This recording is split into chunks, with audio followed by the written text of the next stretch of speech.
Siemano, siemandero, witam wszystkich bardzo serdecznie w kolejnym odcinku filmików o gitarach. Niezmiernie jest mi miło gościć Was na moim wspaniałym, mam nadzieję, cały czas kanale. Dziękuję za 10 lat, dziękuję za każdego lajka i za każdą subskrypcję. Słuchajcie, sprawa wygląda w ten sposób, że chyba dzisiaj będzie trochę punkowo, ale może też tak naprawdę nie do końca, no bo generalnie to będzie też trochę felietonowato i trochę sobie dzisiaj pogdybam, pogadam, trochę sobie podyskutuję. Mam nadzieję, że wzbudzę tym również to, że w sekcji komentarzy będziecie się odzywać i ze mną rozmawiać. Gitara, która jest bohaterem dzisiejszego odcinka, bohaterką chyba, jest to instrument wzorowany na słynnych gitarach Mosrite, tak w ogóle, The Ventures. Jest to instrument zrobiony przez firmę Harley Benton, czyli tak naprawdę przez niemiecki sklep Thomann. Po numerkach ich poznacie. Czyli tak naprawdę kto stoi za tą produkcją, to trzeba patrzeć tutaj, patrzeć trzeba na te czcionki i porównać sobie to z innymi instrumentami. Jest to model, który nazywa się MR Modern Vintage Series. Gitara generalnie ma bardzo konkretny rys historyczny, bo nawiązuje do, i tutaj zaglądam do mojej wielkiej encyklopedii, nawiązuje do gitar Mosrite, które najpierw nazywały się Mark I, Mark II, podobnie jak Mesa zresztą, a potem w momencie, kiedy do gry dostąpił również taki znany, instrumentalny, amerykański na tamte czasy, znany bardzo zespół The Ventures, no to nazwały się te gitary Mosrite The Ventures. I wiele ludzi kojarzy ten kształt właśnie z nazwą The Ventures. Jest to takie mylące, no bo nie wszyscy wiedzą, czy to jest w końcu Mosrite, czy to jest w końcu The Ventures. No więc firma nazywała się Mosrite, a model nazywał się The Ventures, jak zaczął być sygnaturą. Tak naprawdę to w naszym takim świadku gitar przesterowanych ten instrument raczej będzie znany z rąk Johnny Ramone, który w 1979 roku bardzo intensywnie na takiej gitarze sobie grywał i bardzo intensywnie ją używał. Jest to bardzo specyficzny instrument, nie da się tego ukryć, ale rysem historycznym powiem w tym momencie tak. Sammy Mosley uczył się gry na gitarze od 13 roku życia. Rozpoczął również pracę nad budowaniem gitar w firmie Rickenbacker, ale szybko z tej firmy odszedł i razem z gościem, który nazywa się Reverend Ray Boatwright, połączyli swoje nazwiska, czyli Mose i Boatwright, czyli Wright, i zrobili firmę Mosrite i zaczęli robić swoje własne instrumenty. Od samego początku były to instrumenty bardzo specyficzne. Od samego początku były to instrumenty bardzo ciekawe, jeżeli chodzi o wygląd. Nie da się ukryć, że gitara, którą sobie dzisiaj tutaj omawiam, jest instrumentem nawiązującym do Stratocastera, ale tak trochę do leworęcznego Stratocastera tak naprawdę. Bo te cutawaye i te wydłużone rogi są zrobione odwrotnie niż w Stracie. Jest też troszeczkę bardziej taka komiksowa, jest też troszeczkę bardziej taka poprzesuwana, jest też taka troszeczkę bardziej dziwna i ma coś, co nazywa się German Carve. Ten German Carve powoduje, że to jest tak, jakby było body gitary, zbliżone już bardziej, ale rozszerzone niż Stratocaster. Tutaj jest to body takie mniejsze, jak widzicie. I dodatkowo jeszcze, o widzicie, tak jakby ta gitara była taka malutka, to byłaby takim bardziej lewym stratem, nie? Wtedy nawet można byłoby się, no nie, ona jest szersza też ona jest też szersza w tą stronę. Ale no generalnie jeszcze do tego jest dodany kawał tutaj dechy.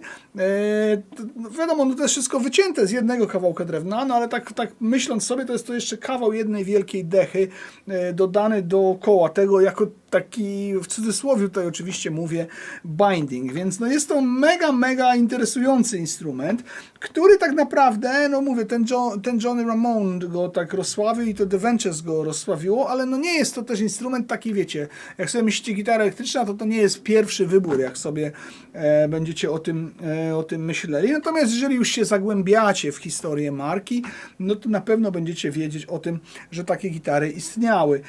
Taka gitara na kanale jest w tym kształcie niejaki Kobi, zapraszam na PGR-a z Kobim, z zespołu Odra chociażby, albo z zespołu Tank, Breslau Blues Stoner Rock, używa zrobionej na bazie tego instrumentu gitary przez Frytę. Więc to nie jest pierwszy raz, kiedy ja mam ten instrument w łapach, no ale rzeczywiście jest on wielki, jest on zaskakujący. Powiem wam szczerze, że no, dostałem tą gitarę od Thomana za to, że zrobię ten film, więc jest tutaj rozliczenie barterowe. Filmik powstał we współpracy. Oczywiście namawiam Was do skorzystania z mojego linka thomanowskiego. Jeżeli skorzystacie z tego linka thomanowskiego, no to ja mam z tego pieniądze i polecam Wam robienie zakupów w Thomanie. Jeżeli i tak tam robicie, to tym bardziej, a jeżeli nie, to sprawdźcie, co mają, może coś Was skusi. 30-dniowy dzień, znaczy 30 dni na zwrot, 3 lata gwarancji, no to już jest dużo i praktycznie wszystko jest na miejscu i nie robią żadnych problemów ze zwrotami. W każdym razie, no i tak sobie myślałem, no właściwie to po co mi ta gitara, kolejna gitara, sprzedam ją, ale no powiem Wam szczerze, że jak ją wyjąłem z pudełka, no to stwierdziłem, no na pewno przez kilka najbliższych lat jej nie sprzedam. Jak ją wyjąłem z pudełka, to też sobie stwierdziłem, że no jest to instrument, który fajnie byłoby mieć. I tutaj rozpocznę sobie taką historię właśnie felietonowatą, jeżeli chodzi o ten odcinek, ale zaraz najpierw jeszcze skończymy sobie tą historię. Generalnie te gitary no były mega dziwaczne, w różnych tych konfiguracjach powstawały. Zresztą jak sobie wejdziecie na stronę Thomana, to ich też tam jest całkiem sporo w różnych konfiguracjach. Są takie właśnie z mostkiem ruchomym, są właśnie takie z mostkiem stałym, co jest równie bardzo ważne. Najtańsza wersja kosztuje mniej niż 700 zł, a ta kosztuje 1200 zł. One się od siebie różnią. Ten model ma stalowe progi, hebanową podstronnicę, mostek Wilkinsona i blokowane klucze. No za te 1200 zł jest rozwalający system absolutnie, jeżeli chodzi o tą speckę i nie tylko specka tutaj jest, bo specka nie gra, ale ta gitara naprawdę fajnie gra. No dobra, ale wracając do tej historii, no to tak te gitary przewijały się gdzieś tam przez rączki różnych gitarzystów, no wielkiej popularności nie zyskały. Nagle się okazało, że zyskują mega wielką popularność w Japonii i w Japonii zaczęły powstawać pierwsze kopie tych instrumentów. Bo w ogóle Japonia była takimi pierwszymi kopistami, tutaj się zaczyna ta felietonowatość i generalnie no było tak, że była tam wielka chcica, bardzo ludzie te gitary chcieli, a firma już tak naprawdę nie istniała, więc w latach 80. podniosła się z czeluści, podniosła się z bankructwa, bo mniej więcej gdzieś tam pod koniec chyba lat 60. Zbankrutowała, dokładnie w 69 roku. No i w tych latach 80. z powrotem zaczęli w Ameryce robić instrumenty, bo Mosrite oryginalnie było oczywiście instrumentami amerykańskimi. Później w 1995 roku zaczęli robić nawet Johnego Ramone model, ale już w Japonii właśnie i w Japonii te instrumenty zyskały sobie największą popularność. Oczywiście poza tym modelem The Ventures było wiele różnych innych modeli, ale no to jest ten taki, który jeżeli myślimy sobie o Mosrite, to myślimy sobie o The Ventures i to jest właśnie ten instrument. Ze znanych również gitarzystów Kurt Cobain lubił sobie na takiej gitarze pograć. A chciałem Was teraz zaprosić na kanał mojego ziomka, który nazywa się Overdrive Fan Studio, a ziomek nazywa się Pawson i Pawson nagrał cover wszystkich piosenek z Nevermindu właśnie na takiej MRC. Natomiast ja teraz Was chciałem zaprosić na moje pierwsze nagranie.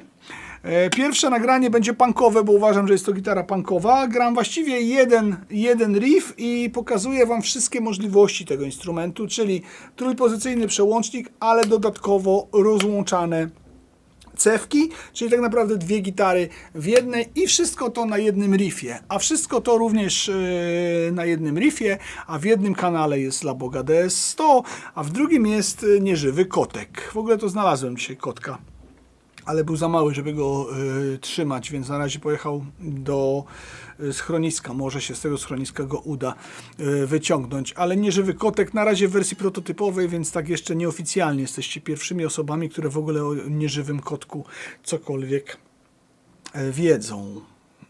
Posłuchajcie.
momencie odcinka bardzo chciałem podziękować wszystkim wspierającym kanał. Wspierać można przez Patronite, wspierać można przez system YouTube'a pod odcinkiem, wspierać można wysyłając mi różne rzeczy, które później idą na nagrody oraz na różne inne sposoby, o których na pewno wiecie. Bardzo Wam dziękuję za wszystko, co dla kanału robicie. Bardzo Wam dziękuję za pomoc w rozwoju tego wszystkiego, co tutaj oglądacie. Bardzo Wam dziękuję, że zamieniliście filmiki o gitarach w moją pracę. Mega jestem zobowiązany. Jak wiecie, co miesiąc jest zabawa patronite'owa, w której jest do wygrania jakaś fajna gitarowa nagroda. I tak też jest w tym miesiącu. W maju 2024 roku do wygrania jest kolumienka na głośniku Jensen, po włosku Jensen, po amerykańsku Jensen, zrobiona w zeszłym roku przez byłego w tym momencie już patrona Daredevil 665.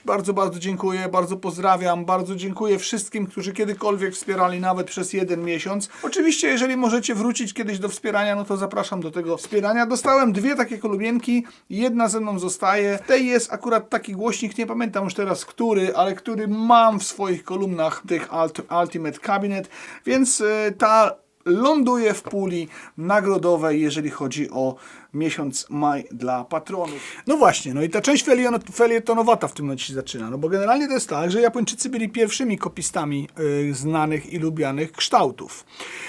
Japończycy byli pierwszymi kopistami znanych i lubianych kształtów i generalnie różnie im to wychodziło i niektóre z firm, takie jak chociażby Ibanez, Yamaha, Greco, Fernandez, Tokai, no zaczęły robić te instrumenty bardzo dobre i też ucząc się na swoich własnych błędach weszły do kanonu gitarnictwa i weszły do kanonu takich właśnie instrumentów bazujących na. Oczywiście na przykład taki Ibanez, taka Yamaha też dużo robiła swoich oryginalnych kształtów i nie było tak, że tylko i wyłącznie robili kopie Gibsonów i Fenderów. Oczywiście również w Japonii powstawało wiele budżetowych, marnych gitar, Kaje, Satellite i dużo takich różnych innych dziwac w Teisco i tak dalej, które no, nie były super ultra wypasionymi instrumentami.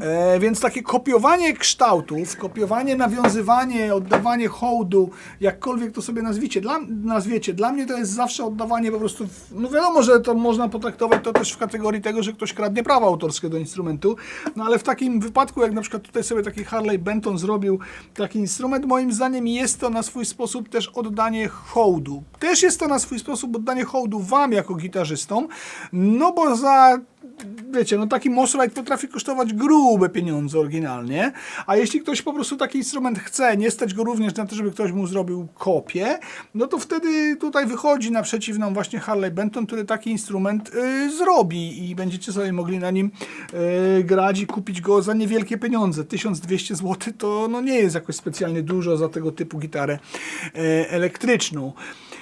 Oczywiście Harley Benton robi dużo różnych takich gitar. Briana Maya na przykład robi i nawiązuje do wielu instrumentów, które są znane. I tutaj mówię, no jak miał być ten felieton, tak naprawdę to Harley Benton nie był pierwszą firmą, która takie coś zrobiła. Bo poza tymi Japończykami, poza całymi szumnymi latami 80., gdzie różne firmy oczywiście wymyślały gitary od nowa, to też było sporo różnych nawiązań, ale no mnie się kojarzy coś takiego, że taką pierwszą firmą, która znowu odświeżyła ten temat, jeżeli chodzi o takie no grube nawiązania do gitar, które są znane na rynku, była firma Vintage, czyli John Hornby Skews razem z Trevem Wilkinsonem zaczęli robić instrumenty, które nawiązywały historycznie do jakichś modeli gitar, które były znane z rąk gitarzystów. Mieli nawet takie coś a la Greenie zrobione, no dużo różnych ich Fenderów było nawiązaniem do Fenderów Hendrixa, no i w ogóle robili instrumenty, które były nie do końca takimi idealnymi kopiami, ale były przystępnymi cenowo instrumentami, które inspirowały się znanymi kształtami. No i generalnie nigdy na firmę Vintage nie spadł hejt. Nigdy na firmę Vintage przez to, że robiła te instrumenty, nie spadł taki hejt, jaki spadł na firmę Harley Benton, która przez lata musiała walczyć z tym, marka Harley Benton w sensie, musiała walczyć z tym, że robi instrumenty badziewne. Do tej pory te opinie się oczywiście przewijają. Niestety sami się troszeczkę zaorali, no bo jak sobie spojrzycie nawet na historię mojego kanału i jeszcze kilka lat wstecz, jak sobie sprawdzałem jakieś takie 2 Harley Bentony super straty, no to nie były jakieś bardzo fajne instrumenty i to jeszcze wtedy nie były instrumenty, które były takie, wiecie, no naprawdę, że do niczego się nie można przyczepić. I jeszcze im się zdarzało popełniać różne szkolne błędy. Może nie były to tak złe gitary, jak na przykład gitary Gear for Music, które no, są absolutnie, totalnie z czapy. Natomiast no w Harley Bentonie rzeczywiście na samym początku było tak, że może to do tej pory gdzieś nam sobie funkcjonuje. Ale Harley Benton, ucząc się na swoich własnych błędach, po pierwsze poszerzył bardzo szeroko paletę tych modeli, które są inspirowane przez różnych gitarzystów, przez różne kształty, przez różne gitary ze świata, a po drugie tak naprawdę podniósł swoją jakość do granic możliwości i wytrzymałości. Jeżeli kupujecie gitarę Harley Benton za 600 zł, otrzymujecie ekwiwalent instrumentu innej firmy. Posłuszmy się przykładem modelu Stratocaster, niech będzie to Squier, za 1000-1200 zł. Wiadomo dlaczego. Marża tylko i wyłącznie sklepu, zero pośredników, duże ilości, dużo kasy, którą można wydać zarówno w marketing, jak i w towar i po prostu zalać tym rynek. Ale nie jest to zalanie szambem, nie jest to zalanie badziewiem, tylko mówię, naprawdę jeżeli bierzecie do ręki taniego Squiera i ekwiwalent jego jakościowy, klasowy bardziej w Bentonie, no to ten Benton jest 2 razy tańszy, a już w cenie tego Squiera otrzymujecie Bentona, który jest po prostu topów, absolutny sztos. I zawsze mnie dziwiło, dlaczego na firmę Vintage nie spadł taki hejt. Może troszeczkę było tak, że po prostu no Vintage... Ale Vintage też zaczął od takich gitar, które no nie były jakoś super ultra wypasione. Bo ta seria przed Trevą Wilkinsonem nie była jakaś taka wypasiona.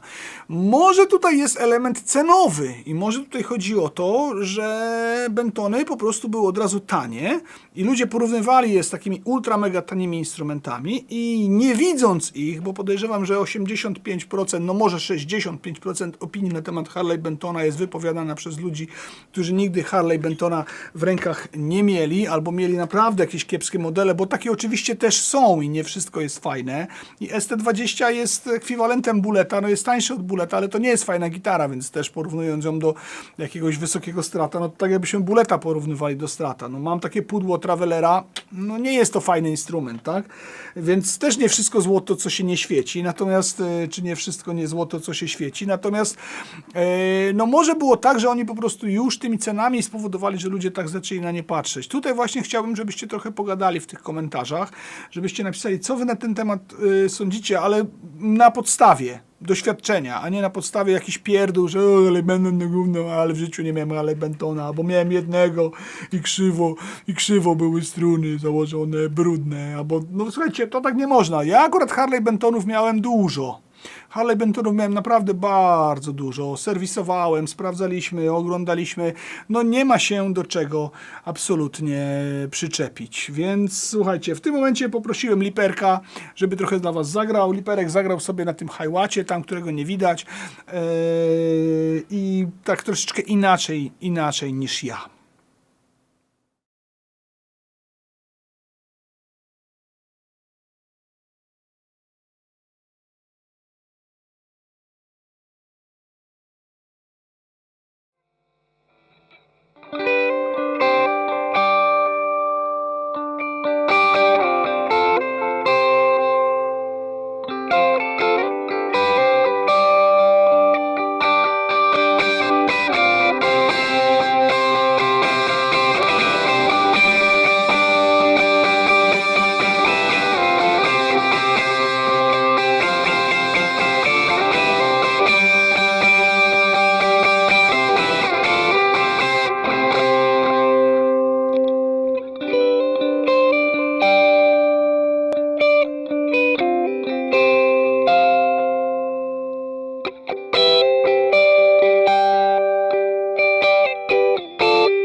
Jeżeli chodzi o speckę tego instrumentu konkretnego, olchowe wielkie body, gryf ze scarf jointem klonowy, główka wzmocniona, żeby się nie łamała, blokowane klucze Harley Benton, nie odkręcałem, ale obstawiam, że są to klucze Jinho, siodełko, które jest oczywiście siodełkiem z Nubona, dokładnie tak, Graftek. Fajne stare łebki, w ogóle takie klucze, na przykład jeśli by można było kupić, bo można kupić Harley Bentonowskie klucze, a bardzo dobrze trzymają, to jeżeli takie klucze można byłoby sobie kupić, to bym sobie chętnie wymienił w swoim Epifonie, bo by mi nie zepsuły luku, a byłyby blokowane. Hebanowa z Hebanu Makassar podstrunica, stalowe progi od Blacksmith, mostek Wilkinsona, który, i teraz uwaga, no jest to mostek dwustronny przy tych blokowanych kluczach. On oczywiście nie jest tutaj blokowany, ale jest całkiem solidnie zrobiony. Jest to mostek dwustronny, który ja raczej sobie położę na korpusie tak, żeby działał mi jak stały. W gitarze gitara przyszła z akcją takie 1,5/2, czyli bardzo szkolnie. Obniżyłem ją do ultra niebotycznych poniżej 1 mm. Tutaj na E1 i tak mniej więcej chyba tam 1,2 na E6, nie pamiętam już teraz tego, gdzieś to chyba jest w filmie, się przewinęło. W każdym razie, no pewnie nie każdy w takim instrumencie lubi taką akcję, natomiast no ja lubię ostatnio niską akcję strun, więc bardzo się zadowoliłem z tego. Gitara w żadnej pozycji nie zostawia, że tak powiem, żadnego brudu, nigdzie nie brzęczy, przy każdych podciągnięciach wszystko jest pięknie zrobione, więc te progi tutaj naprawdę ekstra działają. Sprawdzimy sobie boczki progów, przejeżdżamy kilka razy. Skarpeta czysta. Fajnie, bo będę mógł jej użyć jeszcze raz. Przejeżdżamy po drugiej stronie. Ciach, tutaj tak, w ogóle mocno przyciskając. Skarpeta czysta, więc nie ma się do czego przyczepić. To jest właśnie to, o czym mówię, że Benton wykosi swoją jakością tanie gitary z rynku, jeżeli inni producenci nie zaczną robić ich lepiej.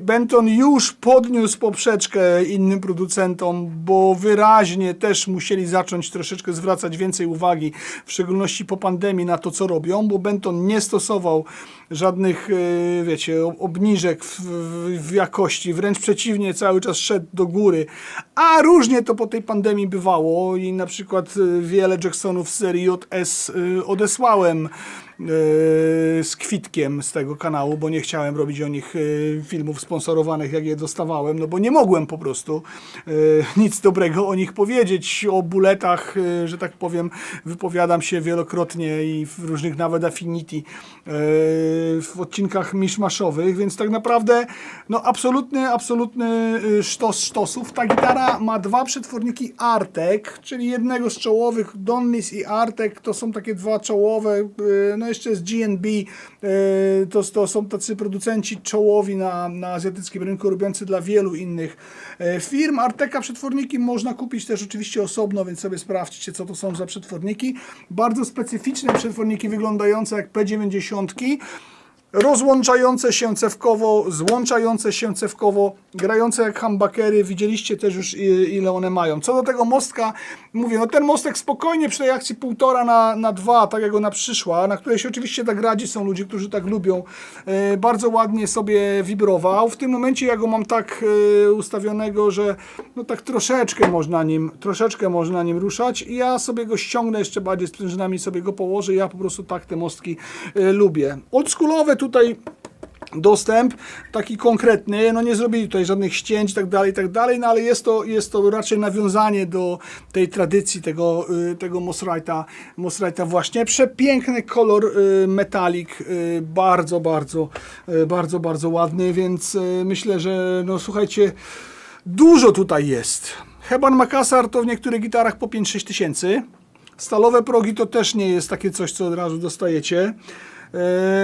No jest tutaj naprawdę blokowane klucze również i też nie są to z reguły klucze Gotoha, tylko też jak wsadzają, to wsadzają jakieś właśnie Jinho bądź HC, Hang Changi i tak dalej. Więc za te 1200 zł otrzymujemy tutaj ekwiwalent, znowu powtórzę to, na pewno za więcej niż za 2 koła instrumentu, jeżeli w ogóle nie więcej. Więc słuchajcie, nie ma się co bać tego napisu, bo gitara naprawdę gada i gitara naprawdę robi konkretną robotę. No bardzo mi się spodobała.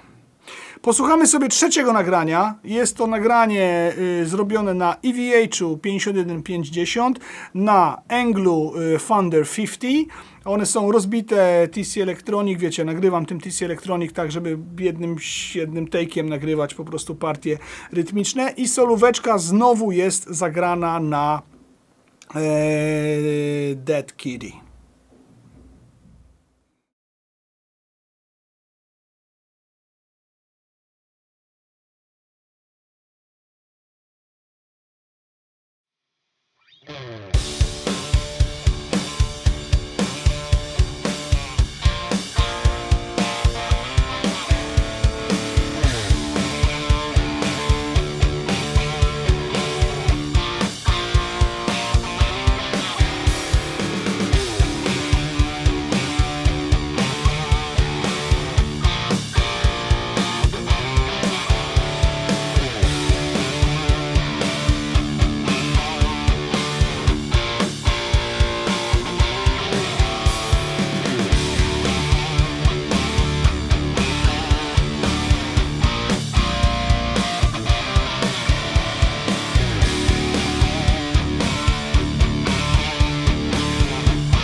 Podsumowując cały temat, bardzo fajny instrument, podsumowując cały temat, bardzo fajna gitara o uniwersalnym charakterze, o bardzo specyficznym wyglądzie, bardzo wygodna, z wygodnym gryfem, fajnym, płaskim, dobrym mostem, dobrym osprzętem, stalowymi progami, za bardzo, bardzo mało pieniędzy. Zapraszam jeszcze raz do korzystania z mojego reflinka w Thomanie. Ten reflink jest w opisie odcinka i w pierwszym komentarzu. Dostaję od nich procent, który po prostu przeznaczam na to, żeby kanał się pięknie rozwijał. Cały czas kupuję jakieś nowe rzeczy i inwestuję w światełka, mikrofony i w tysiące innych fajnych sytuacji, które mam nadzieję, że powodują, że ten kanał się przepięknie rozrasta. Natomiast słuchajcie, oczywiście dziękuję wszystkim patronom, dziękuję wszystkim, którzy wspierają pod odcinkiem, dziękuję wszystkim, którzy dali mi ostatnio jakieś prezenty, dziękuję wszystkim, którzy lajkują, subskrybują, komentują, są ze mną i po prostu ten kanał lubią. Czekam na te komentarze w kwestii tejże oto gitarki. No mnie ona się bardzo spodobała i na pewno ze 3 latka to u mnie sobie powisi, a sprzedam dużo różnych innych, więc wpadajcie na mojego Elixa, sprawdzajcie co tam jest, wpadajcie do Thomana, kupujcie u nich graty z moim reflinkiem. Piszcie, czy ta gitara wam się spodobała. Mnie spodobała się absolutnie sztosowo. Czas w niej wymienić struny, no bo już te struny, które tutaj fabrycznie przyszły, no to w tym teście, wiecie, i tam przed na niej grałem i tak dalej, no to już jest sobie troszeczkę tutaj zajechałem, już są zapocone, więc to tak. Nagranie z deski, końcówka samochodowa, kręci końcówki samochodowe, lista patronów. Dziękuję bardzo za uwagę. Dobranoc.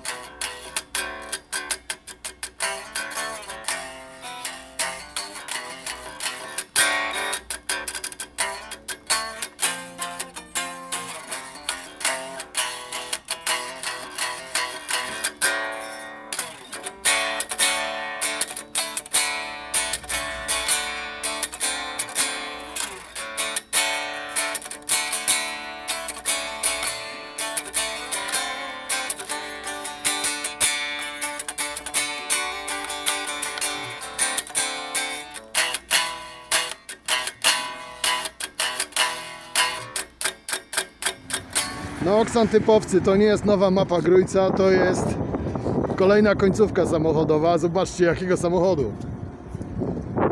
Tada! Credence w pick-upie wersja auto ulep, bo ta buda na pewno jest ulepem, chyba że jakimś fabrycznym prototypem. Bonus, czarne blachy.